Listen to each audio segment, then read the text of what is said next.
5, 4, 3, 2.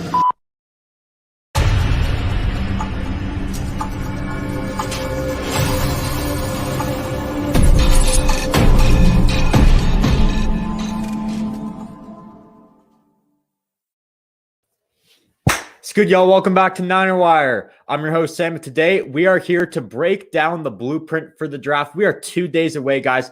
Less than 48 hours. I am so excited for the draft. Yeah, stream yesterday about the draft. You're getting a stream today about the draft. This is going to be a bit more Niners focused, unlike yesterday. Today, we're going to be talking about the blueprints for the draft. Obviously, round one, I think we all know we're taking a quarterback. So let's talk about the later rounds, rounds 2 through 7, day 2, day 3. Let's talk about the blueprint for that because that's all up in the air right now, as well as the quarterback, but we have a better idea about that. So for this stream, I have 3 very special guests on. Haven't been on my channel before, but I've worked with these guys. Really looking forward to this. We got Bay Area Baller 18, Jesse from Last Second Sports, and Ben Meyerson. Guys, how you all doing tonight? What's up, Sam? It's good, man. I'm hyped. I'm as hyped as you right now, man. I'm really looking forward to this. Listen, Bay's always going to bring the energy, so absolutely, I will put my thoughts into his energy, and that's how excited I am. I'm really excited for the draft too. I'm just, I think I'm at that point where I'm like, wow, we're finally here. We can get this over with. We've been talking about it for so long, and now we finally get to find out what happens. So I'm just excited that we're almost there. Yeah, man. 48 hours. It's so close. Less than 48 hours, I should say. We're so close to the draft. I'm so hyped for this. We've been talking about this for a month, so I'm ready to get into it. But before we do, guys, I want you all to introduce yourself. We'll start off with Eric right here. Tell the viewers a bit about yourself, where they can find you. They can find you right here, but tell them a bit about yourself real quick. Hey, Sam. Bay Area Baller 18 on YouTube and Bay Area Baller 18 on Twitter. I'm excited. I've about speculated my brains out on who we're going to pick, so I'm excited to dive a little deeper and go in depth on the draft. There we go. Can't go wrong there. Jesse, what about you? Where can people find you? A bit about yourself. Tell the viewers. Yeah, you can find me on Twitter at @jnay_LSS, and you can find me on YouTube, Last Second Sports. About 3 months into this thing, very excited of how the channel is going. We do pretty much all sports, mainly football, but a little bit of everything. And of course, I represent the Niners on the show, so that's where it's at. Appreciate you having me on, bud. Yeah, absolutely. Always great to have you on, get to work with you. And Ben, last but not least, what about you? Where can people find you? Tell the viewers a bit about yourself. Yeah, so you can find me on Twitter. That's probably where I'm the most active, and it's a lot of speculation, a lot of sarcasm, and I just enjoy being a Niners fan to the fullest extent. But I'm also a reporter. I work for a local student newspaper here in Tallahassee. I go to FSU, and I report on Florida State sports, which I'm hoping can get me an in with maybe some potential future 49ers, but I'm sure we'll get to that in a little bit. But yeah, I'm going to be covering the draft, and I'm going to be doing a lot of 49ers coverage this summer, so everyone can be excited to check that out. Oh, absolutely. 3 very different channels here, mine included. I mean, all of our channels are very different, so make sure to check those out. Those 3 are in the description. You guys are obviously on my channel right now. Speaking of me, I'll just let you know where to find me real quick. Make sure to follow me on Twitter at NinerWireSam. If you guys are watching on Twitter, my YouTube is NinerWire. I post a lot of stuff on both of those platforms, so make sure to check that out. Also, got to check out the Talkin' Niners pod. We're doing a live show tomorrow on our YouTube channel, Talkin' Niners. Follow us on Twitter at Talkin' Niners pod. And as always, if you got any questions, comments, concerns, anything like that, make sure to leave them in the live chat, wherever it is on your screen. And without further ado, let's get right into it. So, starting off with stuff, you could call it draft stuff. You could call it not draft stuff. I want to hear your guys' thoughts on the presser yesterday. That was a presser yesterday, 12:30. Lots of people on Twitter during then tweeting about what they thought about it. Whoever wants to start off, go right ahead. What are your thoughts on the presser? What are some of the big takeaways you got? Well, go ahead, Eric, or Ben. Doesn't matter. Yeah, I was just going to say, I think the first thing that jumps out to me immediately is that first of all, Kyle Shanahan does not like working with Jimmy Garoppolo. I think that's been clear, but it became pretty evident when you had that quote about when someone asked him if he was going to be on the roster. He said, "I don't know who's going to be alive on Sunday." To me, that kind of tells you where things are headed with that situation. But overall, I don't think we learned much because I think Kyle wants it to be that way, and I think he's honestly having a lot of fun with it right now. And I think the interesting thing that everyone should be paying attention to is that Kyle last minute was inserted into this press conference. It's not a normal thing for head coaches to do. Usually this press conference every single year for most teams, almost 32 out of 32 teams, will have just the GM. So I thought that was really interesting from that aspect. And I thought, I don't think we learned a lot. I just think Kyle was having a lot of fun with the media. We did hear about Mike McGlinchey's 5th-year option, so I guess that's nice. Shout out to Grant on that one. Shout out to Grant for that. That was really the only fact that was given on that press conference. So, I mean, I'm totally with you on that, Ben. I don't really think we learned much from this other than Mike McGlinchey. The one thing that could hint to whoever a quarterback is, that final quote from Kyle Shanahan. It was something like Drew Brees who has that mobility of Lamar. That screams Trey Lance or Justin Fields to me right away. One of those two guys, I've been saying it all the way. I hope they should be a Niner. It makes perfect sense that they should be a Niner. After that, I have a pretty strong feeling that one of those guys will be a Niner. I know you saw the reports about Mac Jones and about Trey Lance. One of those two. Do not rule out Justin Fields yet, because it was so obvious that Kyle Shanahan had zero intentions of giving away who this guy was. He said there were 5 guys that he liked, wouldn't even really name any of those guys other than Mac Jones. And that was because people were asking questions about Mac Jones, which, by the way, he was just dodging those questions left and right, trying to get the answer that he wanted to get out, not what the reporters wanted to get out. The only answer we got, as we already said, is McGlinchey. But overall, definitely an interesting press conference, to say the least. There's no certainty about who we're taking at 4. It could be Kellen Mond for all that matter. Hopefully not, but it could really be some random guy at pick number 3 if we're really talking about that. Sam, I went into the press conference thinking the pick is going to be Mac Jones, and it felt even further solidified. I think even stronger now that the pick is going to be Mac. The way Kyle almost asked the fans to, hey, don't jump on the QB right away. Give him some time. To me, it sounds like he was setting up the pick to be Mac Jones. If you liked a guy at 12, you should like him at 3. Yes. Mm-hmm. Yeah, I would say the 3 things that I took away were, one thing that we already knew was Lynch is deferring to Shanahan on this pick. So to me, he had a slick way of just wiping his hands of it and saying, listen, if you're not happy, this is Shanahan's pick, just so you know. The other thing is Shanahan and the 49er organization could give 2 bleeps about what we think is a fan base. They made that very clear.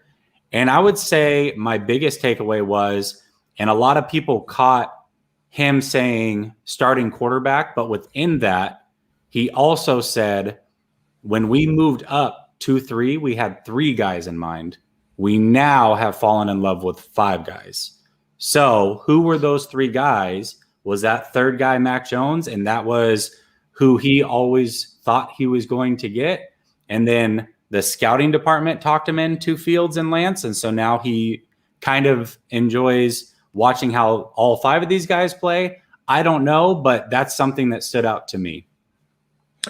Yeah, I mean, the presser, to say the least, there's so many thoughts flying around. It could be Mac Jones, say, with that 12-3 quote. It could be Trey Lance with that Lamar quote, or the Justin Fields. Could be Justin Fields right there. Right. The other conclusion I will say, starting quarterback, as you said, Jesse, I think Garoppolo is probably gone. And I was planning this for the end of the video, but let's just talk about this right now. Yeah. I'm wearing a Garoppolo jersey today because this is the last time I think I will ever wear this jersey. I think 100% Garoppolo is gone after this. I think you brought in Nate Sudfeld, who isn't what you think of a backup quarterback, but you look at what they gave him. They gave him guaranteed money. He's worked with Rich Gangarilla before.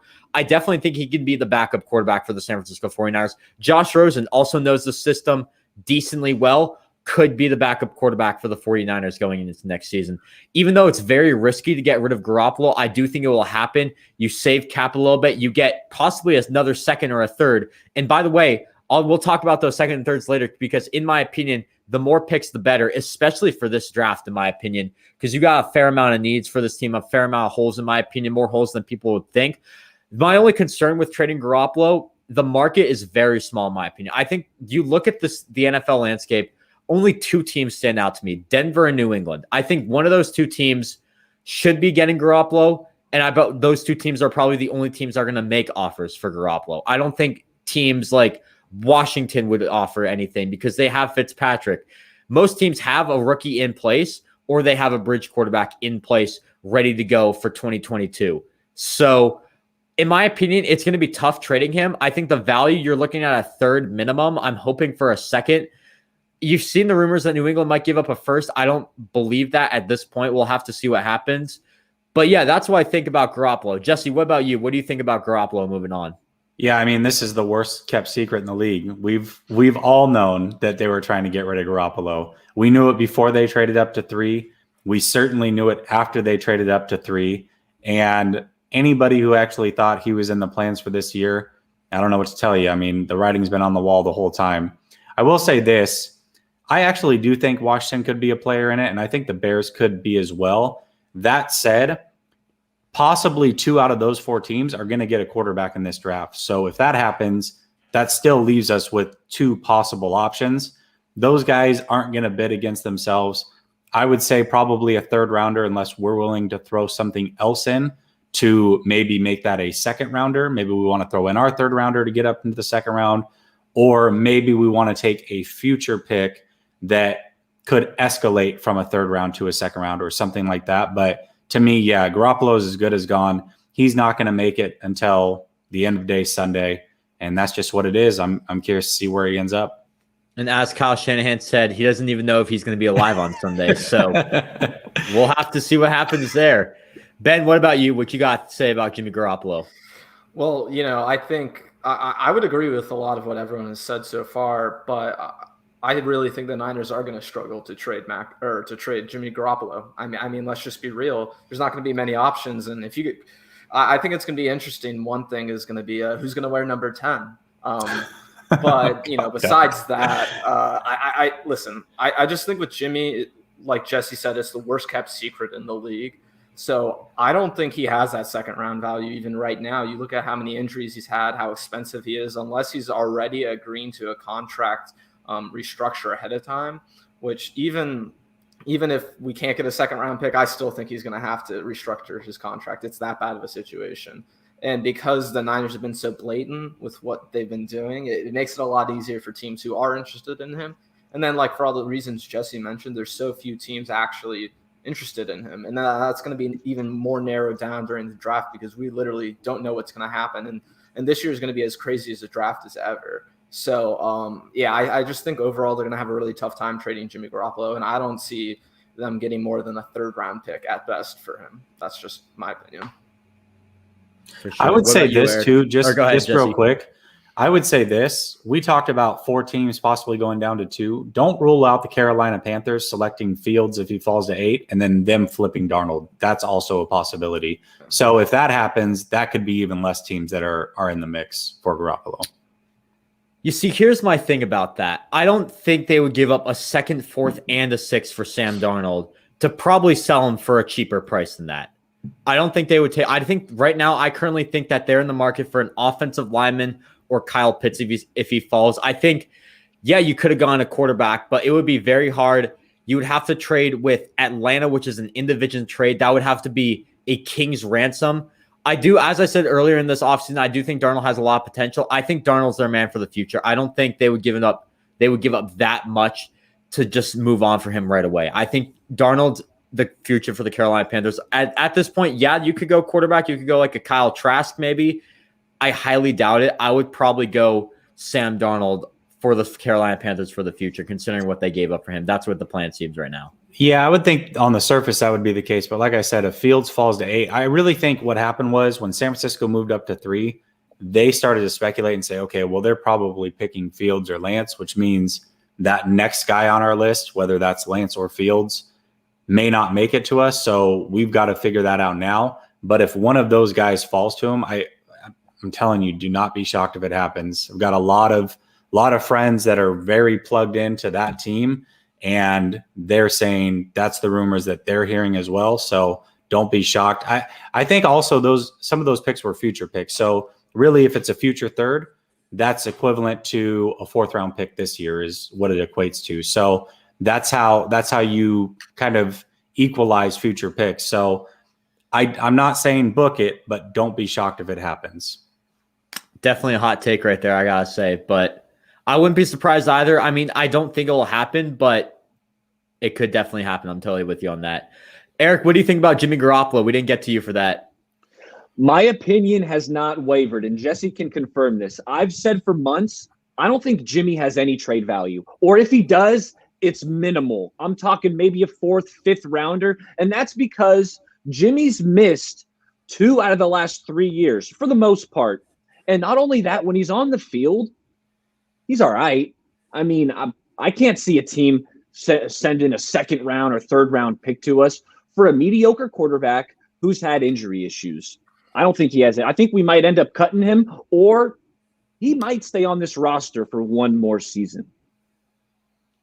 Yeah, I wouldn't be surprised if he stayed on this roster. And I do think if the 49ers don't believe they can trade him, I think taking a guy like Trey Lance, who has the lowest floor out of all those 5 quarterbacks, in my opinion, that might be a smart move, even though I do think Trey Lance can start day 1 on this team, considering all the weapons you have on this team, considering the protection that you have, considering the offense-minded coach you have. I definitely think Trey Lance can start day 1, but it's always good to have security. So I think keeping Garoppolo, it's not the end of the world. I just don't think Kyle Shanahan has any faith in him, as we saw by the trade. So I definitely think I would not expect Jimmy Garoppolo to play much this year, but I definitely think you can see him on the team still. Absolutely. All right, let's move into the draft. And so how we're going to do this, as I said earlier, we're going to talk about each position that we think is a need. We'll highlight some guys, and we'll talk about where we think those guys can go or where we should take those guys. But first of all, I want to start with the pick 43, because this is a very interesting pick. I've seen a lot of rumors saying that the 49ers may trade up in the draft. I've seen a lot of rumors saying that the Niners might trade back in the draft with 43. I want to hear what you have to say for this. So there's a lot of options there. Eric, in your opinion, what's the best situation for 43, considering if the board plays out how you think it would play out in the real draft? Yeah, pick 43. My philosophy with every draft pick is always best player available. Now, cornerback does feel like the biggest need, in my opinion. I mean, we are one Jason Verrett injury or Emmanuel Mosley injury away from starting Dante Johnson. And I don't think any Niners fans want to be in that scenario. So I've been scouting these cornerbacks, and that's who I'm eyeing with pick 43. You got a guy, I mean, my dream corner at 43 would be Greg Newsome from Northwestern, but I don't expect him to be there. Another guy that I love, and yes, he's had the back injury, Caleb Farley. Now, what came to my mind when I heard he was having this back surgery was a basketball player, Michael Porter Jr., who was a phenomenal player who had the same back surgery and slipped in the draft. And now I bet you there's at least 6 or 7 teams that regret who they picked ahead of Michael Porter Jr. So if Caleb Farley, for some reason, starts slipping down the draft board, which is what's expected, that's what I'm hearing, and if he somehow slips to 43, I'd pull the trigger, because he was one of my favorite prospects before the surgery came out. I loved Farley. I mean, he was right up there with Surtain and J.C. Horn for me. But if he's not there, you got Ben's buddy, Asante Samuel, and, Elijah Molden, Aaron Robinson, Tyson Campbell. Those are all corners that I like at 43. Now, the other position that I'm eyeing, and it's not the biggest need, but it's wide receiver. And I got a few receivers that I'm really targeting at 43 that I love. And that would be some guys like, if Rashad Bateman is there, I don't expect him to be there. I love Rashad Bateman. That guy is so polished. He's phenomenal. I will say I have heard reports that he could definitely fall out of the first round, because apparently scouts are way lower on him than fans are. You know what? And he was listed as 6'2", and he measured as 6 foot. So there's some things, that scouts might not like about that. Couple other guys, Kadarius Toney, if he slips, that's the perfect slot. But I don't think he's going to be there.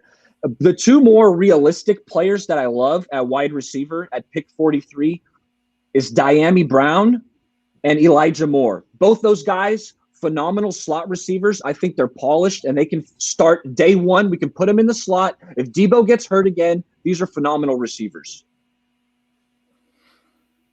Absolutely. Jesse, what you have to say about 43, or anything you want to build off of from Eric? Yeah, so for me, the positions of need that I have that are probably the most pressing on this team would be tackle, wide receiver, quarterback, interior O-line, and corner. And that would be the order that I would actually put it in. So for me, I would love to go corner with that round 2 pick. The guy that I would like that I think is realistically going to fall to us, and I think that he is actually the best nickel corner in this draft, is Aaron Robinson out of UCF. If you look at the way he plays a lot like J.C. Horn, and I love J.C. Horn. There's no secret about that. But he does it from that nickel spot. He's also big enough that he could technically kick outside, but I would prefer that he played that nickel spot. If we go receiver in round 2, much like Bay said, Dyami Brown would be a good one. I also think round 3 that there's a couple guys that we could go, and we'll talk about that in a bit. But for me, corner is that one spot that I think we have to address right away, whether it's a trade back up into the first round or stay at 43. That's something that we absolutely have to address. And how weird would it be? I'm going to throw this out there, and I highly doubt it happens. But wouldn't it be funny if we traded back up in the first round and got that last pick from Tampa Bay and made Jimmy Garoppolo the backup once again to Tom Brady and gave them that 43rd pick as well? Interesting. Wow. Yeah, man. I mean, that would be interesting right there. So for sure. Ben, what you got to say about 43? So, wow, that was a little crazy there by Jesse. He's just going to throw that out there at the end like that. Way off the rails. That one just came to me. I don't know why, but I was like, wouldn't that be nuts? Would be. I think in terms of pick number 43, I'm with Bay Area Baller. I want to take the best player available. I do think there is something to the fact that they should take certain positions, but I don't think they should take one position over the other. I think they should just have positions in mind and take the best player available from that pool positions. And for me, those 3 positions are corner, number 1. I mean, people have covered this just in these last few minutes. Jason Verrett gets hurt, which could very easily happen. This secondary is it's bad. And they have no depth, and it could get really scary quick. And the Super Bowl run that they're trying to replicate could be over just because of that. So corner, then wide receiver, I think, has to be a position that people need to talk more about. We have Debo, we have Ayuk, but Kendrick Bourne played a lot more than people realize. He played like nearly 500 snaps last year. He was excellent for this team on third downs, getting those first downs in possession. And we need that type of receiver. And then also offensive line, let's just be real. We have one of the older offensive lines in the league, even if you consider our offensive line very good, which that's a mixed opinion right now, depending on the offensive lineman. But for me, I think no matter what, you need to get younger at the position. So the 5 names just based off that I've been looking at are, first off, Rashad Bateman and Terrence Marshall. Those are 2 guys I've heard that can drop into the second round and could be available potentially for the 49ers. Another guy that you guys mentioned is Dyami Brown.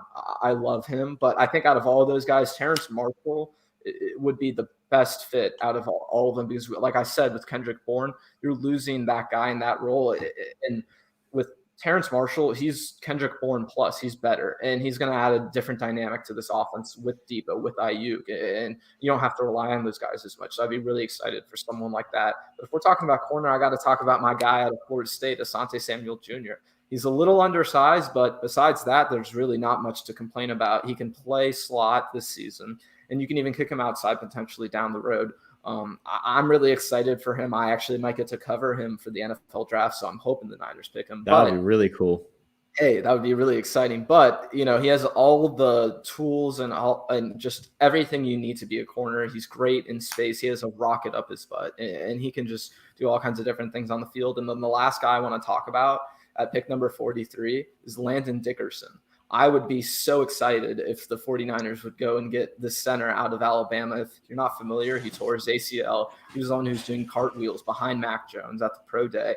And if you talk to everyone who's a media member, the first thing they say about this kid is he would have been a first-round pick if not for that ACL. And for me, if I'm the 49ers, you're looking at your offensive line, that would be a perfect pick because he can take over for Alex Mack down the road. Let's say it doesn't work out, or he can even play guard if he's going to come back sooner than that. So I think no matter what, it's a win-win.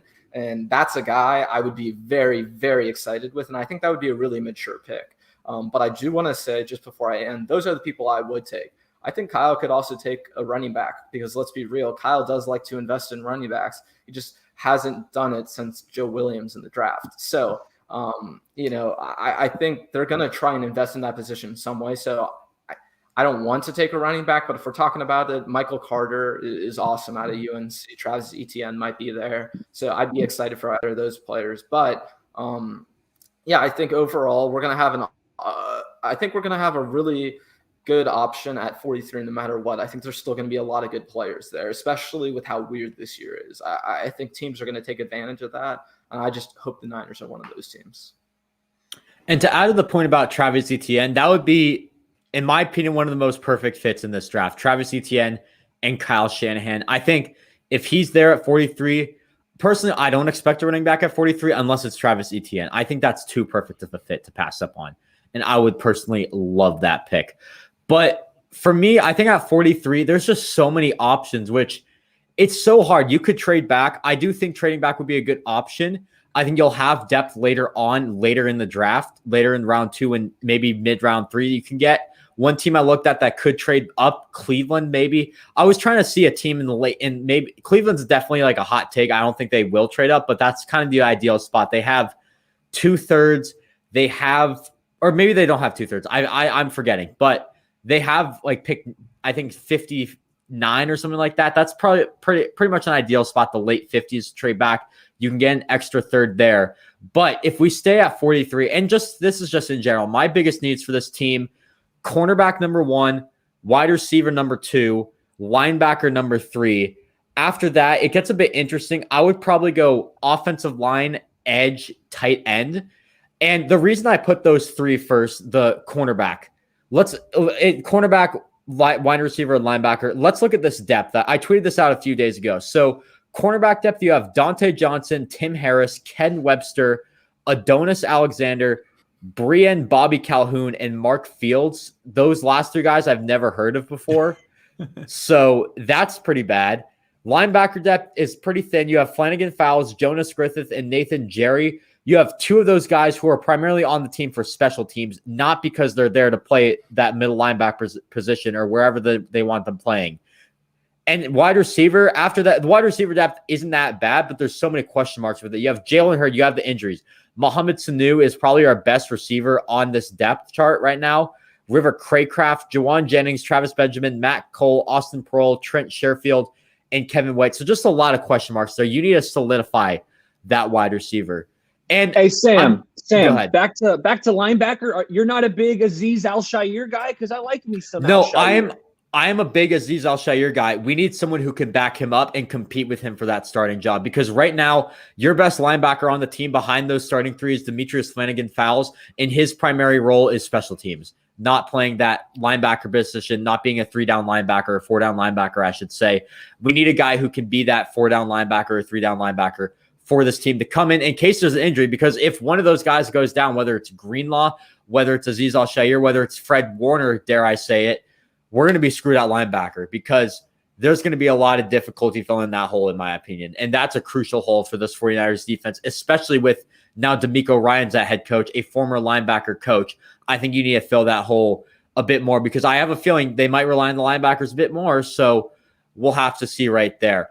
But round 2, I think when you look at where the board's going to be at round 2 at 43, you're probably looking at cornerback and wide receiver. I think one name I would go at, so let's just start with cornerback. There's definitely a few names I would go at cornerback for round. Let's just get it right into cornerback for everyone, I think, because we talked a lot about 43. Let's just talk about cornerback, where you think we could get our guys and what guys you think we can get later on. So for me, cornerback, we need 2 in this draft, not 1. We definitely need 2 in this draft. And I think one of those has to be in the first 3 rounds, whether we trade up back into round 1, whether we pick at 43, whether we trade back into round 3, or we take one at 102.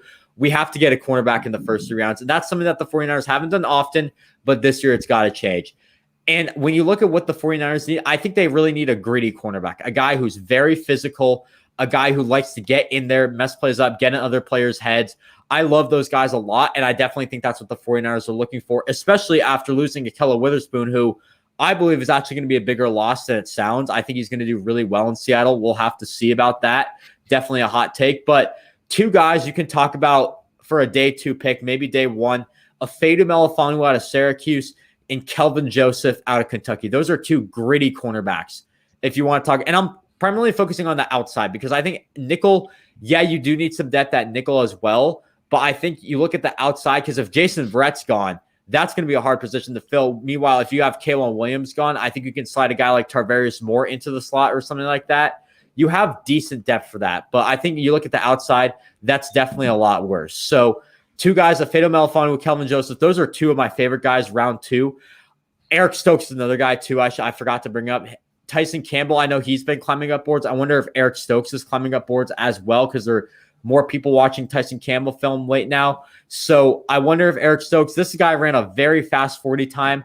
That could be a very good option. Greg Newsome, Caleb Farley, two great options. I personally don't think they'll make it to us, but if they're there, I think we have to take those guys. Now, if you want a bit of a later round guy, there's two guys I really like. First guy I've been high on this entire draft process, Israel Mukuwam, the cornerback out of, not Syracuse, in South Carolina. He's paired up next to J.C. Horn. I don't get why a lot of scouts are very low on him. I love this kid. Very physical. You're watching this J.C. Horn tape. Let's watch J.C. Horn. Oh, crap. Who's this guy on the other side? That's Israel Mukuwam. This guy's a gritty guy. He can also play safety as well. Some teams have him there. That could be why his stock is drafting. So lots of versatility. And you'll see a theme with versatility in a lot of my guys. The last guy I'll talk about before I give you guys the stage, Benjamin St. Juste out of Minnesota. This guy did pretty well at the Senior Bowl. A very gritty cornerback. Jesse, you have a smile on your face. I have a feeling you were going to talk about him as well. Yeah, absolutely. I had him as like a 4th round type guy. Yeah, definitely probably a day 3 guy, maybe even day 2. Maybe he slides in there. I don't really know. We'll have to see what happens, but you definitely need 2 cornerbacks in this draft, 2 gritty quarterbacks. Those 5 guys are my favorite. And whoever wants to take the floor, talk about their favorite cornerbacks, go right for it because it seems like that's everyone's top need at this moment. Yeah, I think another guy, if we go round 3, that I would like to look at is Paulson Edebo out of Stanford. He's another big body guy, and I think talent wise, he's definitely an early 2nd round talent. But for some reason, actually not for some reason, there's just so many damn good corners in this draft that he's probably going to go in round 3. But I he think was an opt-out. He was an opt-out. So was. Sometimes those guys might slip a little bit. For sure. Yeah, especially when you're not a 1st round talent. So yeah, that makes a lot of sense. And I just think, to your point, there's so many guys. There's Lenore out of Oregon.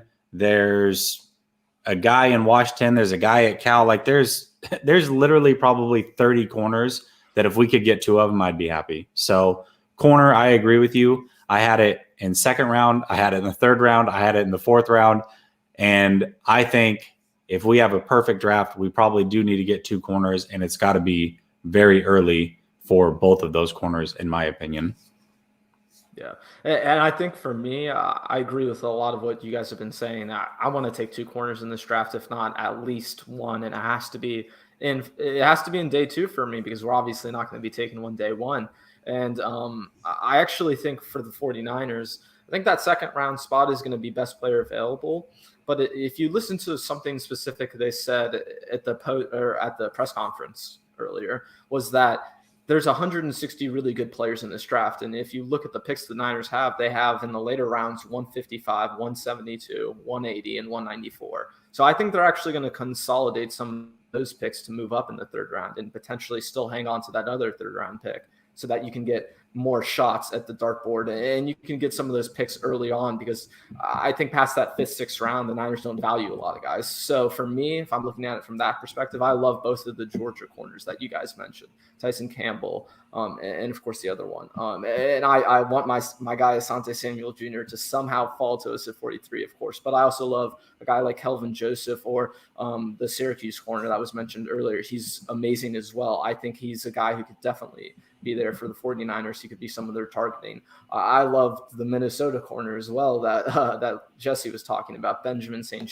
Juste. He's really interesting to me. He's a big guy. He's not as fast, but he has a lot of great physical skill sets. And I think for the Niners, they're going to have to target 2 types of corners. They're going to have to get a really big corner, or they're going to have to get a slot corner. And for me, I'd prefer them to just address both. because I think that's the most ideal situation. The younger you get, the better. And then you don't have to worry as much. Even if Jason Verrett does play great, let's be real, it's going to be hard to figure out the best situation, because you're either going to have to pay him long term and risk that injury again, or let him go in free agency and let maybe your best corner go. So I think they're going to have to address that position at some point in the next 2 years, no matter what. Absolutely. Eric, what you think about corner?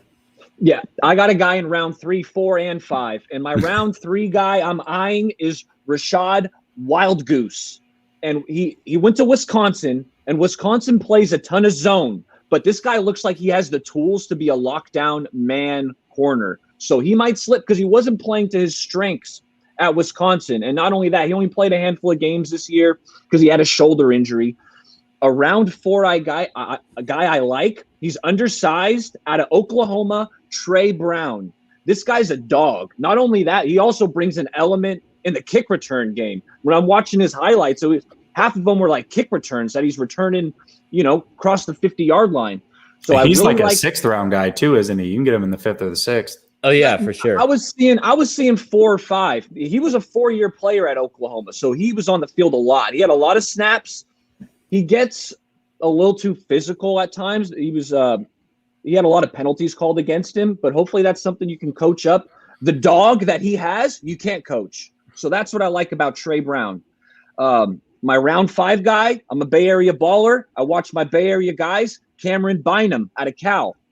He's not the fastest guy, right? His measurables, or he's not the biggest, but this guy is just a good coverage corner. He's not getting burnt. He's in the right spot. I like Cameron Bynum, maybe in the 5th round.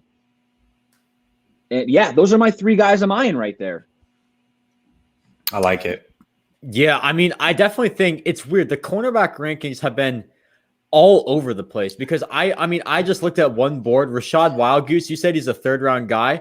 One board I just saw had him at 248 or something like that. It's kind of crazy where people are ranking all these corners. So you could see a lot of surprises with the corners coming in this draft. You could see guys fall. Caleb Farley being one of those guys that I think could fall very far back in this draft. You could also see a ton of reaches. Tyson Campbell was rumored to be in round 1. I don't think that's necessarily a reach. Yes, it's a bit of a reach, but I think if they want Tyson Campbell round 1, go for it because this corner class, it's all over the board from what I've heard with rankings. Same with wide receiver, and I think it's a good segue to move to wide receiver because, as I said, this is my 2nd biggest need. And personally, I'm also looking for 2 wide receivers in this draft. I think, or maybe 1. It's interesting. I think you could go 2 routes with this and maybe do both of those routes. So plan A would be a Jalen Hurd replacement. And this is a very limited one, but 3 guys that just pop out to you. Tamorrion Terry out of Florida State. Ben knows something about that guy. That guy is one of my favorite receivers in this draft. Some guy very similar to him, Trayvon Grimes out of Florida, another big guy, can replace Tamorrion Terry if you don't want him. I've heard there's some character issues with Tamorrion Terry, so that could be another good option. Personally, I do like Tamorrion Terry a bit better. That tape is absolutely ridiculous. And the other guy who wouldn't bring the size but brings the versatility, Demetric Felton. And this is a guy who I would not be surprised on if Kyle Shanahan trades up and reaches on a little bit. He's a Shanahan guy. He has Kyle Shanahan written all over him. So, I would not be surprised if the Niners just trade up, get him. I would not be surprised if Kyle Shanahan loves this guy and just wants this guy so badly. So those are 3 receivers for plan A. Now, plan B, I think you just go for a wide receiver 3, a general wide receiver 3. Those 3 guys could be that option. But I think if you want some more secure options, some safer picks, I'll give you guys in rounds 2, 3, 4, and 5. I would probably go Terry and Grimes. So I'll just leave there. But 2, 3, and 4, round 2, Elijah Moore. I love that guy. I do think he could go round 1. I've heard some rumors that someone has them really high on their board. I heard wide receiver 3 for one team. So he definitely could go round 1. We'll have to see. Round 3, Tylan Wallace. Again, this could be a bit high. So we'll have to see with him. A bit low for him, I should say. A bit high in the draft. Well, I don't really know. Bit low for Tylan Wallace to go. He could go round 2. We'll have to see. In round 4, Jalen Darden out of North Texas. This guy absolutely dominated CUSA football. And that dude is so shifty. Exactly. He is shifty.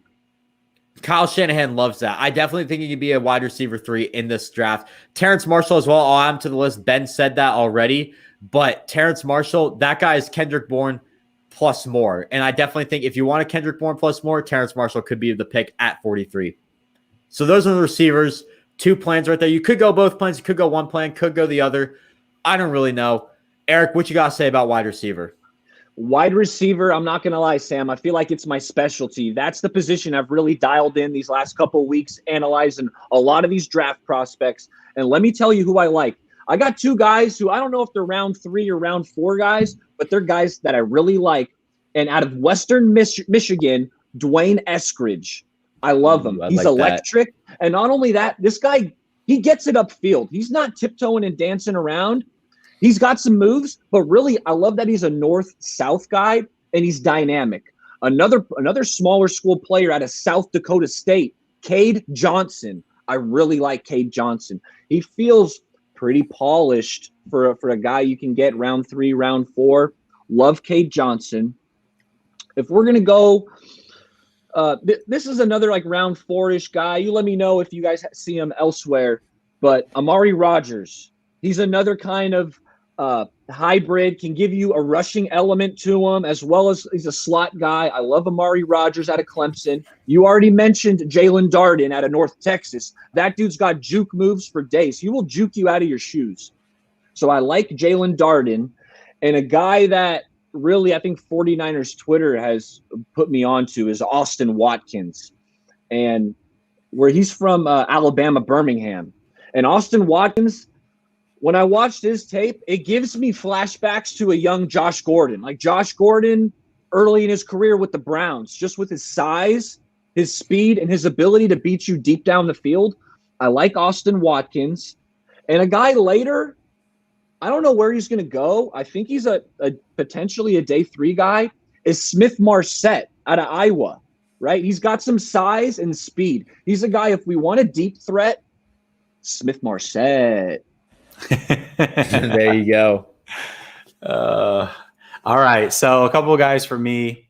If we go round 3, guy that could be there is Tutu Atwell, 5'9", 175. I love his skill set, and especially with a guy like Wes Welker coaching him, I think that could be a great fit there. I look at Benjamin Seth Williams out of Auburn for round that guy. 4, 6'3", 220. We're talking about a guy that's going to bully you. That's one guy that's going to do it. And then another round 3 guy would be Amon-Ra St. Brown. I believe that we've talked about him earlier, but those are some guys that I'm looking at. But for me, the guy that I've really fallen in love with is definitely Seth Williams out of Auburn. That 6'3", 220, you can't beat it. And he did it in the SEC, bullied a lot of very good corners. He high points the ball extremely well, is extremely aggressive at the catch point, catches away from his body, just everything that you can like about somebody that can win in contesting catches. He's the guy for you. So those are the guys that I'm looking at. Also could be another Jalen Hurd replacement with that size if you really want to. Right. I mean, the versatility you don't know about, but that's also with Tamorian Terry. That's with Trayvon Grimes. Right. Could just put him in there. Would be a very good fit. I will say, though, I'm a lot lower on Tutu Atwell than a lot of people. The film Me too. I'm not big on my Tutu. thing with the film is it could. I will say quarterback play definitely helps with the film, like looking weak. But it was just it was interesting to see. He was just open on every play, and I was confused how he did that. That was my big concern with Tutu Atwell. Like he didn't have the size, speed. I mean, it was there, but it wasn't the greatest speed from what I saw. And then it was just interesting, Phil. I couldn't really figure him out, so I'm a bit lower on Tutu Atwell. But with a guy, as you said, Jesse, with a guy like Wes Welker, it could very well work out in San Francisco. Yeah, that's what I look at. Another guy that I talked about a couple weeks ago, we can get him around 5'6", and I'm sure that they've seen a lot of film on him because they've been watching Zach Wilson, and that's Dax Milne, to be real with you. I think in that slot spot, everybody's like, well, he's way too slow. Well, that may be true. He didn't run the fastest 40, but look at Wes Welker. He ran a 4.79, if I remember correctly. His 3-cone wasn't very quick. Like, there was nothing about Wes Welker that screamed he would be a good NFL receiver. So there's a lot that goes into it. I think just knowing how to get open, it doesn't matter how fast you are, that plays big into it. And again, if you have somebody like Wes Welker who's done that job and done it at an elite level, if you are more physically gifted than he is, he can certainly work with that. Yeah, and for me at wide receiver, I do want to touch on those two guys I talked about earlier, Rashad Bateman, Terrence Marshall. I think for me, Terrence Marshall, I've heard he's going to be there, and I think he is not just an ideal fit, but he's the ideal Kendrick Bourne replacement if you look at any of the receivers in this draft. And like Sam mentioned, he really is Kendrick Bourne plus. He's an impressive receiver. He's going to make those third down catches. He's going to fill that role for the 49ers. They don't have to they can use Debo and Ayuk for more gadget plays if they get a guy like Terrence Marshall. So I think that's where the value is in him. But my favorite receiver in the drafts is someone everyone has maybe talked about a little bit, but I really want to talk about is De'Ami Brown. I love this kid. He's my favorite second, third round receiver out of anyone.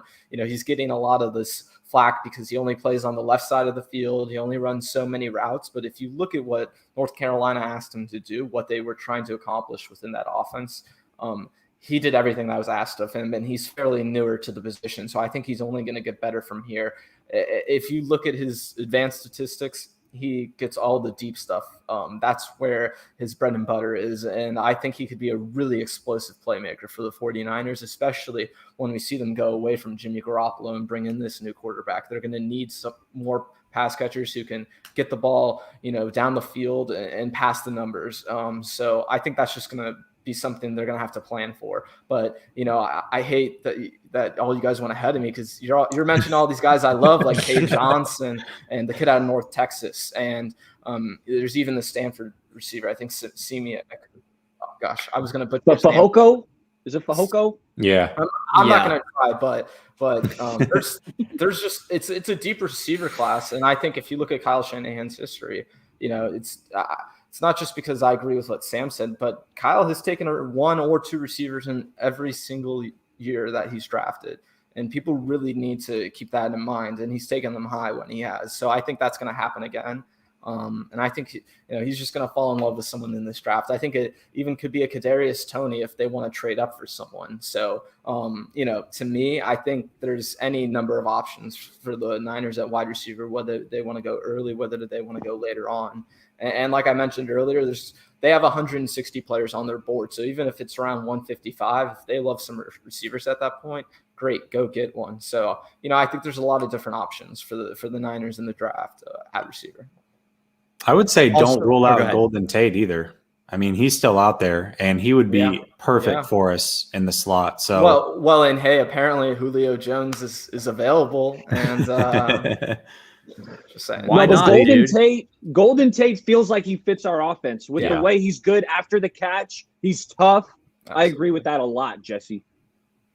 Yeah, I mean, free agency, there's going to be guys. I would not be surprised after the draft the Niners brought in a few guys because, I mean, you still got a lot of talent out there, specifically at our biggest need, cornerback. You still have a decent amount of talent at cornerback. Do not be surprised if the Niners bring someone in after the draft. Also, back to wide receiver real quick before we move on. One thing to keep an eye on, look for a kick returner or a punt returner. That is one of our biggest needs for this team. I got a guy, Sam. Go ahead. I got a guy. My late round guy who really popped in the kick return game out of Houston, Marquez Stevenson. Yes. Man, that guy looks electric on the kick return. He hits the seam. He's not tiptoeing. I love me some Marquez Stevenson. Could be a deep threat as well. Oh, yeah, for sure. He's been a guy who, especially early on in this draft process, everyone was talking, this is the sleeper of the draft. And he's probably going to be a round 5 guy. That's where I've seen round 4, round 5 for him. He could very well be the kick returner next year. And I know we have Travis Benjamin.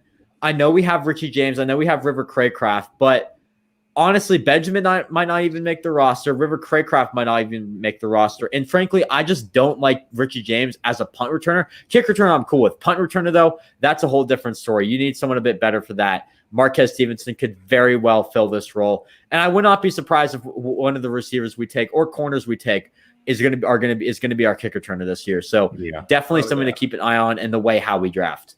So wait, Sam, you're telling me my River Craycraft jersey, I should just get rid of that? I mean, River Craycraft, personally, I do think he'll make the roster at this point. We do need some slot depth. But River Craycraft, I mean, personally, I really like him, but there's going to be better options out there, I feel like, than River Craycraft. So Zach Wilson follows him on Instagram. Could that mean Zach Wilson to the 49ers?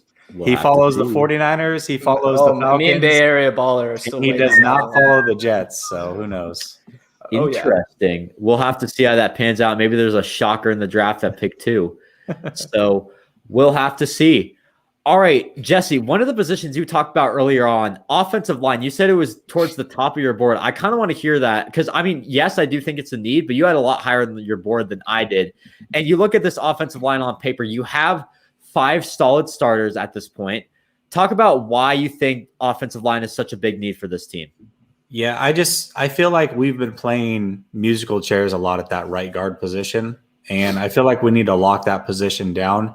And I also look at, and I don't have a lot of names there. I think there's a ton of offensive linemen you can go look at, but I feel like that right guard position we need to solidify. I would prefer, and a lot of guys in college play center and guard, so I would prefer somebody that we could possibly plug in and play that right guard spot.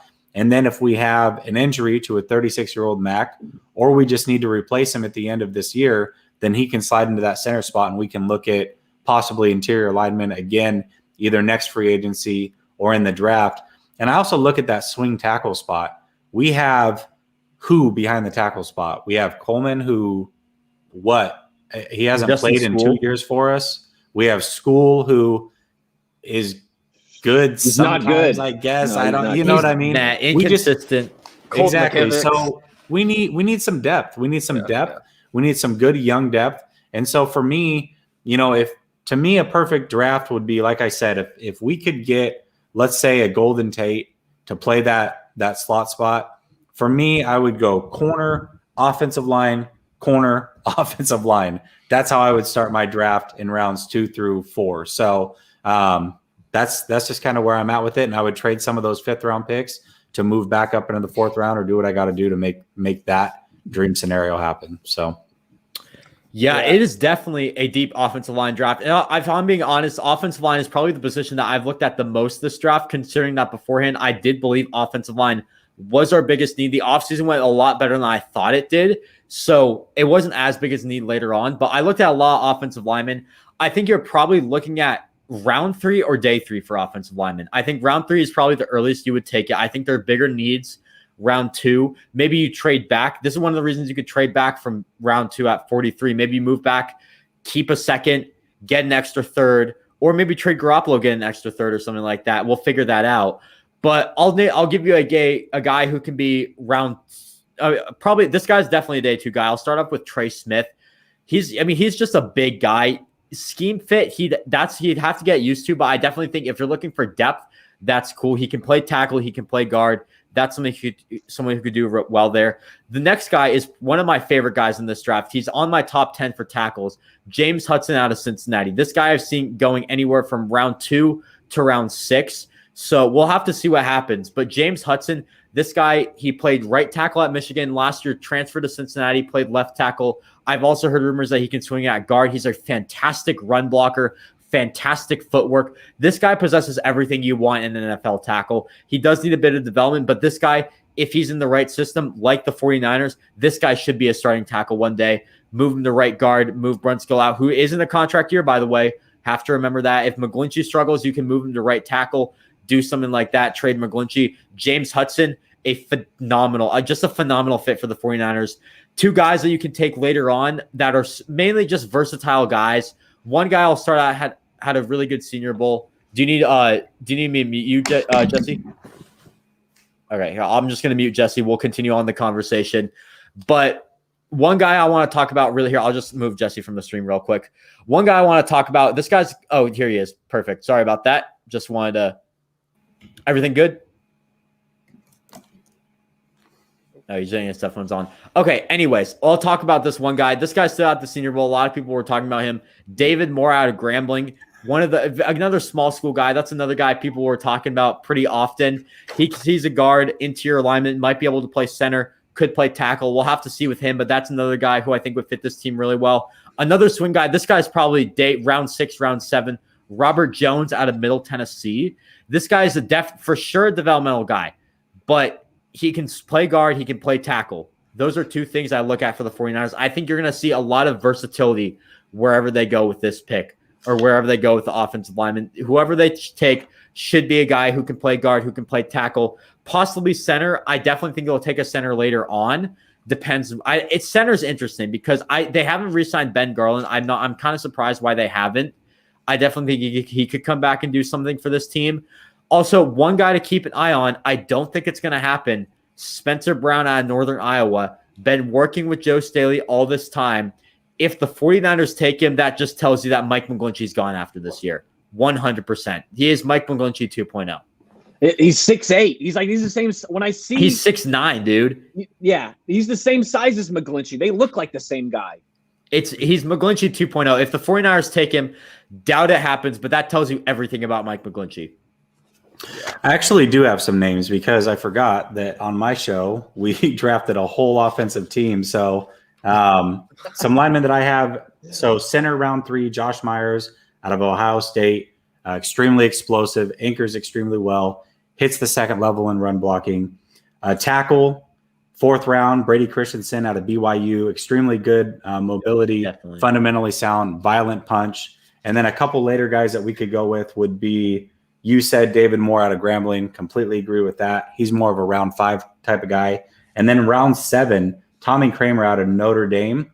He's a guard as well. He anchors extremely well. He's very explosive, and he seals off the run defenders at the second level extremely well also. So there's some names. Also, one guy, Notre Dame, you're on that topic, Robert Hainsey. That's another guy, probably could go day 3. He was a captain at Notre Dame. A lot of teams like that. That could be another name to watch. Yeah. Hey, where is Walker Little projected to go? Because that's a guy I've heard a lot of good things about. He's probably a day 2 guy, round 2, round 3, somewhere around there. Okay. That's what I've heard. If you need to look up like where guys are going to go, you can actually type in their name and then type in mock draft database after that, and it'll actually bring you to a website, and it pulls in every single major mock draft and gives you an average of where those guys are going to go. So if you're curious, that's a website that I would recommend. Like I said, just Google it, Google the player's name, type in mock draft database, and it'll bring you right to the website, right to their player page, and say, hey, their average spot is round 2, pick 42 or what have you. So, right. It's interesting right now to see where Walker Little is. Right now, it looks like he's 74. So definitely round 3 guy. There are some teams that have mocked him round 1. Oh, wait, no, those were from months ago. So yeah, that's interesting. But anyways. And he had the injury concern. I think he's really interesting. But, if you're the 49ers, you want to go get another injury guy, that's a little tough, especially you'd probably have to take him around 43. But I think, there's 3 interior guys to me who I'm really interested in that 2nd and even 3rd round. And like I said, I want to move up towards the end of that 3rd round. So, of course, I mentioned Landon Dickerson earlier. I think, honestly, he would be the perfect fit for the 49ers. He's my ideal 43rd pick because I think you don't have to play him right away. You can play him behind Alex Mack, and you can even let go of Alex Mack with no regards once you get to the end of his contract. But 2 other guys I want to see in that range are Quinn Miners. He's excellent. Everyone was talking about him early on, but I really think he would be another guy who you could play at center, you could play at guard. That's what I'm looking for from these versatile guys. And then Creed Humphrey, he's been rising up draft boards a lot. Some people think he could even be a 1st-round pick, but that's another guy that I'm looking at. I want to get just the best player available, like I said, but I think there's a lot of good interior options around that 43rd spot. I really think that could be a big possibility for the 49ers. So. Yeah, I mean, offensive line, I definitely think I could see an offensive line round 2. I would think they would probably start right away at guard. And I mean, that could tell you something about Brunskill, could tell you something about McGlinchey. I don't really know. Yeah, that's why I'm kind of thinking maybe late round 3 with 102 could be a good option for a guy, especially like James Hudson, because I don't know what teams are thinking about him. Oh, and someone we didn't mention yet is Kendrick Green. I think a lot of people have been talking about him. He could be a 3rd or 4th round pick even. So I think he'd be really great at either of those spots. Exactly. What school is he out of again? I believe Illinois, I think. Illinois. Oh, okay. Yeah. Okay. That guy. So, I mean, the offensive line, we talked about cornerback, we talked about receiver, we talked about offensive line, 3 very deep classes for those positions. We're really in luck this year with a lot of guys at positions of need it's a deep class. You can get a lot of those guys later in the draft, early in the draft. You're going to get talent, I think, in this class. And I think this class is going to be this could be a very pivotal class for the Niners. And the Niners, I mean, hopefully we'll hit it out of the park because we definitely need to hit it out of the park this year. So definitely with you guys on that. All right, let's talk about the 49ers' favorite position on this team, edge. They always like taking defensive ends round one. I think you have to bring it up again. I mean, even though like you have decent edges, you could definitely use some edge depth. And that's what I'm thinking. Day 3, the earliest, unless a guy falls to you day 2 that you cannot pass up. And I think you can take some guys later on. I haven't done that much research on edge, so I'll let Ben start this off. Have you done that much research on edge, or do you want to pass it off to someone else who maybe has, or what do you think about that? That's kind of where I wanted to start. I haven't spent too much time on it, but that's not because I'm not, I think for us this year, we're not going to target edge. And quite frankly, I'm definitely with you on that. Yeah, that's why. Are you sure about that? I am very sure about that. Quiddy Pat 3 overall. I don't think we're going to take someone until at least late 5th round for me, because we have those 3 5th-round picks. I feel like that's a good spot. But even then, I feel we could go later than that. And I don't think we're going to take someone day 1 or day 2. Definitely not. And I think there's a lot of interesting guys. So I know there's 2 Florida State edge guys that are going to be in that area. There's a couple Penn State players. So there's some good players from blue chip schools who could be interesting. But yeah, I mean, I haven't spent a ton of time on the position just because I don't think the Niners are going to be targeting that position. Even at those spots where I think they could get someone, I think they're going to be more targeting running backs, tight ends, more guys that can see playing on special teams as well. So I think, that's where some of that value is going to come in late in the round. And I don't expect this team to take edge.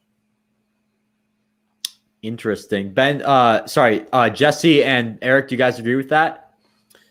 I mean, I would say that, yeah, I would like to agree with that based off needs, but I mean, you never know. Let's say Jimmy does get traded. Maybe we can get lucky and get a second rounder out of it. Maybe we do take a flyer on an edge. A second round guy would be Carlos Basham Jr. I think he's an absolute stud out of Wake Forest.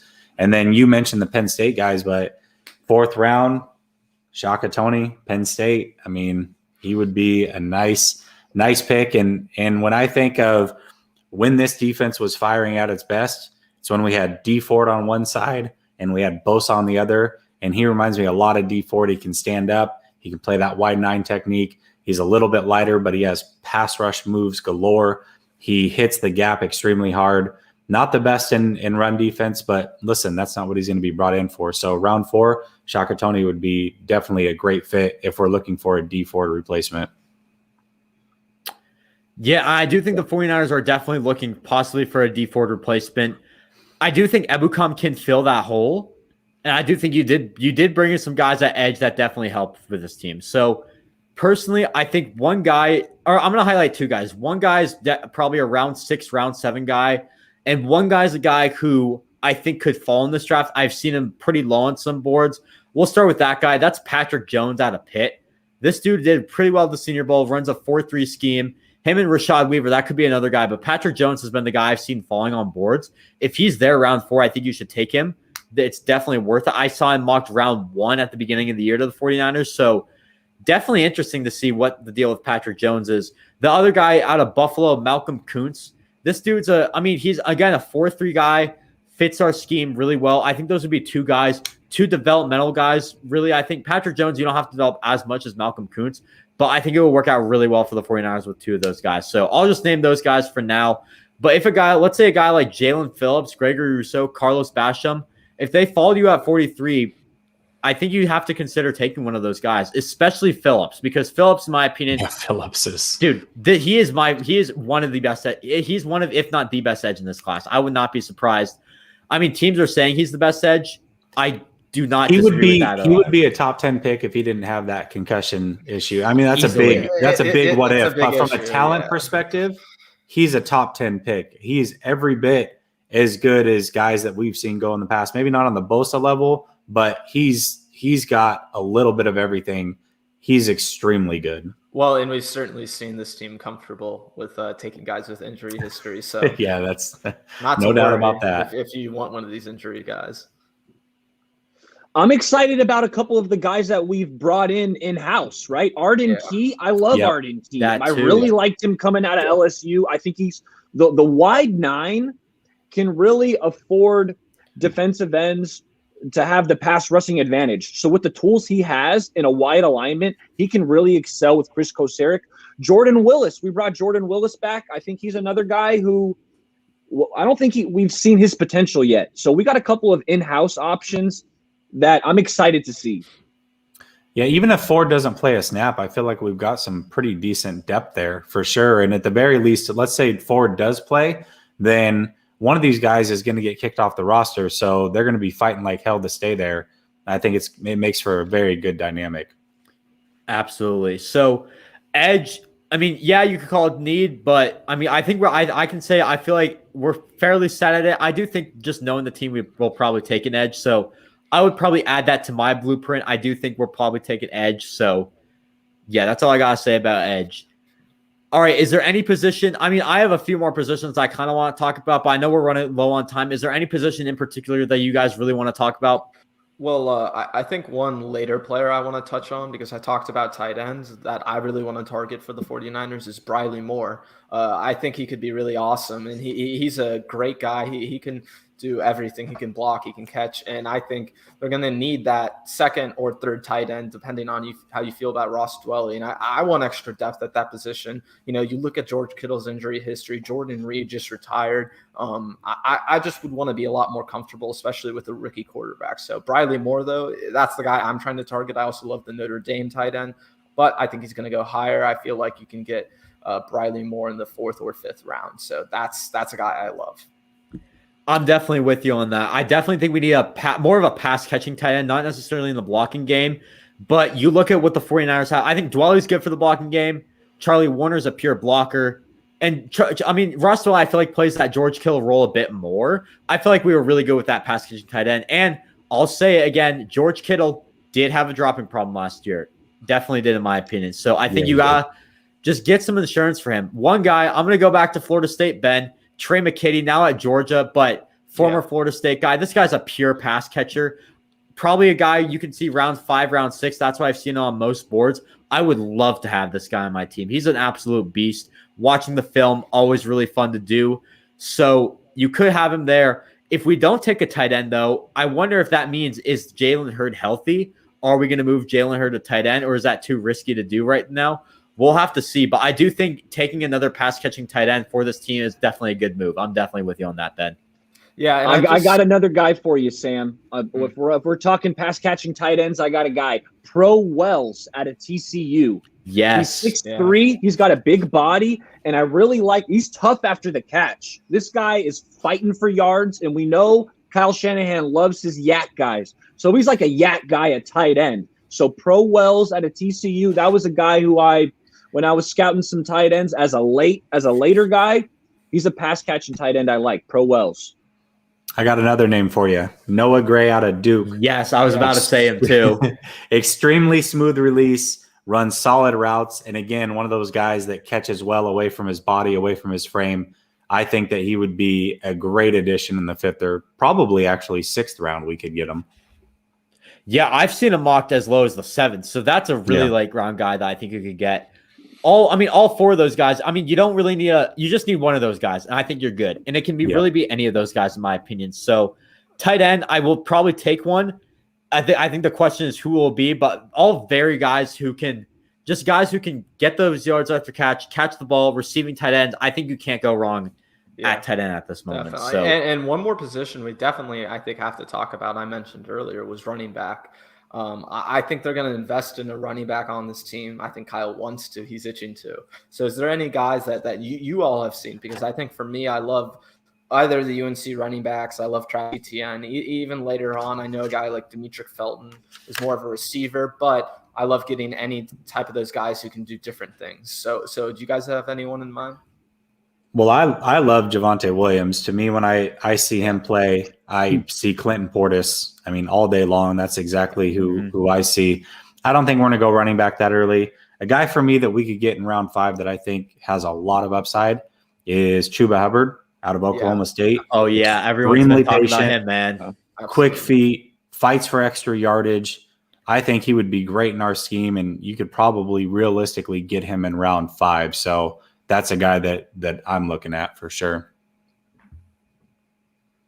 Yeah, Chuba Hubbard, that guy is electric, but his 40 time was a lot slower than how his tape speed. Chuba Hubbard, he's got great acceleration. I love Chuba Hubbard. And then that's why I think he might fall because of that 40 time. The only knock that I have down for him is he carried the ball a lot. He has a lot of mileage, 585 carries in college. That's a bit of a concern. But the 40 time, you're right. I think that's a big reason why he could drop, but he plays a lot faster for sure. Absolutely. I think one guy you can also add to this list, and this is a guy who I wouldn't have added to this list. The Arden Key signing changed my mind a little bit. Puka Williams. And I mean, this dude's a beast. You have some character concerns with him. But bringing in Arden Key, who had character concerns before the draft, still, I mean, it was mainly injury concerns, but I think that definitely still affected him a lot during the draft and after the draft too. I think that definitely still has effect on why teams are very low on Arden Key, and he was released by the Raiders. The Niners luckily picked him up, which I think is a good signing, as Eric said earlier. But Puka Williams would be a good signing for this team. You just got to keep those character concerns. That's where he's been falling, so that could be a late-round steal. Personally, I don't think we're going to go running back. I actually don't. I would not be surprised if we don't even take a running back. I actually really like the running back core that we have right now, especially with Gallman, who I'm very high on. Mostert, Wilson. I think that's a solid trio right there. JaMychal Hasty, I was very high on last year. And then maybe just adding an undrafted free agent, and you're all good. I'm totally fine with the running back core right now. So if we don't take one, I'm cool with it. But I can definitely see a lot of people saying, oh, maybe trade up for Najee Harris, which I don't think is going to happen. I think the one guy I think you could take in the first 3 rounds is Travis Etienne. That's just too perfect of a fit. And that's the only guy I would probably consider taking there. So yeah, that's all I got to say about running back. You guys got anything else about running back? Nope. Perfect. All right, let's move. I know we're low on time. Let's move to another position really quickly. Linebacker. I talked about this at the beginning. Kind of want to touch up on this. We need some linebacker depth. I'll just go through. Also, Fred Warner, no extension yet. That could be interesting. I think just getting your guy would be very important. So I'll name a few guys. These are mainly day 2 guys, and then there's a few. Day 2, day 3 guys. I think that's where you'll probably see a linebacker. I'll just breeze through them real quickly. I talked about this on Cone Phone on Sunday, so I'll repeat what I said. But Nick Bolton, middle linebacker out of Missouri. This guy possesses everything you want in an NFL linebacker. Same with Dylan Moses. He has some injury concerns. He tore his pec, I believe, but it seems like he's fully recovered. So that's why his stock's falling. Chaz Surratt, and then the next 3 guys are pretty. Next 2 I should say are similar. Chaz Surratt's a 3-down guy, very consistent player out of UNC. Size, a lot of people have been saying that's a concern, but in my opinion, size doesn't matter too much in the NFL, in my opinion. I mean, it does matter a little bit, but not as much as people think. So Chaz Surratt's another guy. If you want a poor man Chaz Surratt, you could get maybe round 3, and who could be maybe even better than Chaz Surratt. Justin Hilliard out of Ohio State, very similar. That's a guy I really like. I would not be surprised if we take him round 4, round 5, maybe round 6, depending on where his stock is. Last guy I'll say, a bit different from those other 3s, Cameron Mcgrown out of Michigan. Lots of explosiveness in him. If you want an explosive linebacker, maybe you can develop a little bit. Get a guy like Cameron Mcgrown. So those are 5 linebackers I can name. If you guys want to add to the list, feel free to. The floor is yours. Yeah, for me, I would add in Monty Rice out of Georgia. He's probably going to be a round 4 guy. He's very instinctive. He reads and diagnoses plays extremely well. And he gets really good depth on his pass drops. So I think that he's one of those guys that you look at that Georgia defense, and there's so many guys. You have LeCount, you have both the corners, you have Ojulari. I just think that he's completely overlooked. But from a talent perspective, I think that he's right there. He reminds me a lot of Quan Alexander from an athletic standpoint, but he plays a lot smarter than Quan does. So that's why I like Monty Rice. That's the only linebacker that I really had down as one that I would love to get in the draft. Definitely. I don't have a linebacker, but I got a safety. Should I fit him in here? Yeah, fit him in here. I think you also could see guys who could be safety linebacker hybrids. Marcel Harris could fill in that spot as well. So we can add in safety for sure. Yeah, the safety I'm looking at, the bloodlines are strong, and it's a late round guy, Troy Warner. Troy Warner, he was a 5th-year senior. He's played quite a bit of ball over at BYU. The interception rate wasn't great. He didn't have any picks his first 4 years. This past year, 2020, he had 2 picks. So you're seeing some more productivity. But with the Warner bloodline, you know what you're going to get. You're going to get an intelligent player who knows where to be, and when to be there. So Troy Warner as a late round guy, I love it. Yeah, man. I mean, family. That's why I also love Israel Mukuwam. Family. Oh, no, not Israel Mukuwam. Ifeatu Melifonwu. Obi Melifonwu is on this team as well. So that could be definitely something interesting to see. Yeah, they have Troy Warner is going undrafted. That's kind of crazy to me. That's crazy to me. There's no way he's going to get drafted. That's a shame. Oh, for sure. People, if we get him like 6 or 7, you definitely got to do it to make Fred happy. Oh, for sure. That's a no-brainer. Oh, absolutely. And if you're having trouble extending him, maybe you just add him. Why not, dude? Exactly. Yep. You see what the if we're doing a little crossover. Think with the outside the box, man. Giannis. That's what you got to do. Yeah. But if you look at, like I said, just Bucks, they signed Giannis's younger brother or older brother, I think so. Hey, go for it, right? Yeah, absolutely. But I think for me, there aren't any linebackers I want to target specifically. I do love some of those safety linebacker hybrid guys that Bay Area Baller mentioned. I also love there's an FSU safety linebacker hybrid, Nazir Dean. He's really good. I like him. And I think just overall, I want them to attack this defense a little bit more and just get our new defensive coordinator, D'Amico Ryan's a lot of help. He's going to need it this year. While the team was able to produce with Nick Bosa off the field, they're going to need to add depth, whether it's at safety or linebacker, and especially at these other positions we mentioned. But I think you could argue almost any position for this team, they need to upgrade their depth. I think that's one of the most important things that we need to do, just with this draft in general. Absolutely. And depth is going to be the key to this draft. I mean, as a Warriors fan, you got the strength in numbers motto. That's really going in with the 49ers here. I mean, all the positions we talked about, our starters are set. It's all about depth besides the quarterback position. We didn't even talk about quarterback because there wasn't even a need to, because we don't really need one. You're getting one round 1. We don't need to talk about who it is. Actually, yes, we do. Just give me one word on who it is. You don't need to say why. Let's just talk about your final prediction for quarterback, and that will end the stream. Unless, actually, before that, do you guys have any other players you want to talk about? Any other positions? So I got 2 more players that I want to talk about. Let's do it. Just because we tend to get some really good defensive tackles late in the draft. Some round 6 guys that I like are Jonathan Marshall out of Arkansas, 6'3", 311 pounds. He played out of position. They had him as a nose tackle. That is definitely not what he should be playing.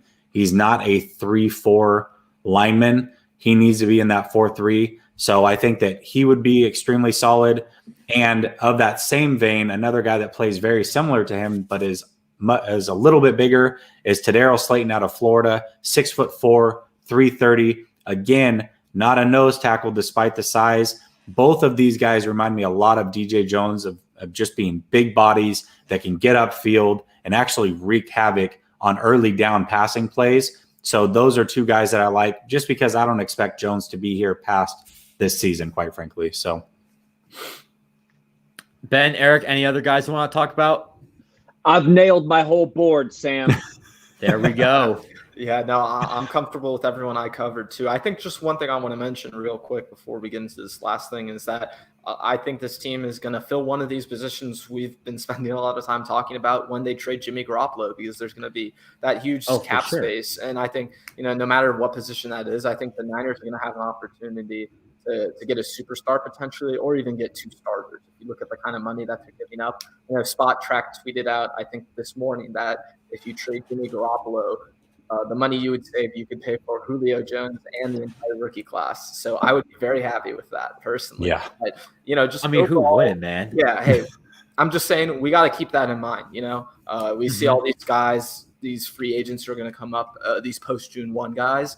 The Niners are going to be one of those teams that can take advantage of that with Jimmy. So to me, that's one of the more important things heading into the rest of this offseason. Absolutely. Exactly. Definitely with you on that. And before we end the stream, as I said earlier, was getting a bit ahead of myself. Everyone give me your prediction for who the pick is at 3. Bay, go ahead. Hey, Sam, first I want to say thanks for having me. This was a lot of fun. Yeah, man. This was a blast, man. Great having all of you guys. This is a really good crew. I really like this crew right here. Definitely a great crew to have on. Heck yeah. And who I think we're going to draft is different than who I want. And this is who I've been on really for a long time. I mean, going back in January, I had a cone phone where I told Grant, I said, hey, this quarterback from Alabama, Mac Jones, Kyle Shanahan's going to like him. He's like Kirk Cousins. That's what I was seeing. And it hasn't wavered till this day. I think the pick is going to be Mac Jones. Yeah. Okay.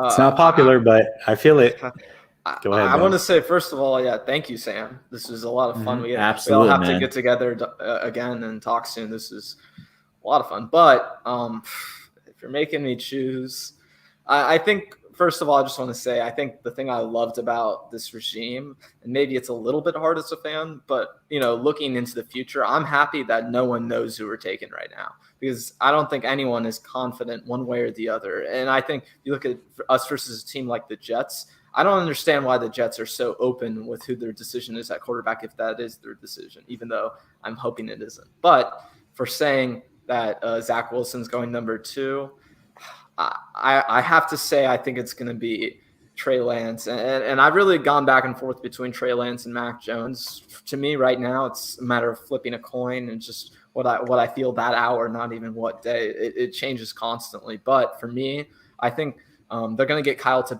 buy in enough to trade Lance, and the rest of the front office and organization seems to be behind that type of pick. So to me, that's what makes sense. If they can get Kyle over the edge with Trey Lance saying, look, we know you love Mac Jones, but are you okay with Trey Lance? And if he's okay with Trey Lance, you're making that decision. But to me, I'm still leaving that 5% of hope that Zach Wilson somehow is there at pick number 3.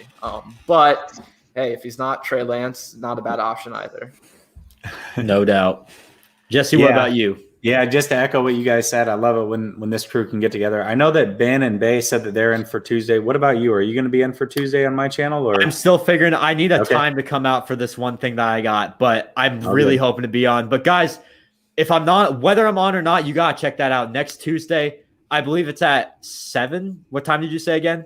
Yeah, I'll get the time. I think I wanted to say it was at 7 o'clock Pacific, 10 Eastern. Pacific. I'm pretty sure. We'll figure it out. But anyways, next Tuesday, whether I'm on that stream, you got to check out Last Second Sports. We're going to be on.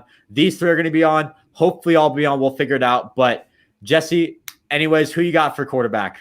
I'm going to go with Lance. That's who I mocked last night in the final mock. I just think that Lance is going to be the pick. I just don't see how you trade up to 3. You take the major gamble that you take, and then get there and start to play it safe to try to hold on to your final 10% of your chips, because you don't see the cards play out the way that you want. It absolutely has to be one of the guys with high upside, and I think that Lance is the guy. I think that he sold them during this whole draft process, them meeting his family, them having Zoom calls throughout the whole process. I think he's the guy. So Lance is who I'm going with. Who are you picking? I'm also going Lance. And I think, I mean, I tweeted this out earlier. You want a lot of guy with upside. You're always, I mean, you swung for the fences already. Why stop now? Just swing for the fences all the way. Go for the grand slam. And I think if you want that grand slam, you go with Trey Lance. And by the way, if you take Trey Lance, that floor is going to be higher than most people have him as. So I definitely think that's, and he's, by the way, I do have him higher than Justin Fields on my board. So I would not be surprised if, I mean, Trey Lance, I would love that pick. I think Fields could very much happen. Same with Mac Jones, unfortunately, but I'm hoping Lance. I think it's going to be Lance. Well, so, I hope you're right. I hope you're right, Sam. Yes, sir. And I think we can't rule out any of these guys. And hey, if we're looking at it this way, who's going to wear number 10? That's going to be a problem if you take Mac Jones. So, I need to get the duct tape out, put it on the back of the jersey. Oh yeah, you can get the number 10 McCorkle. That's what I'm going to be going for.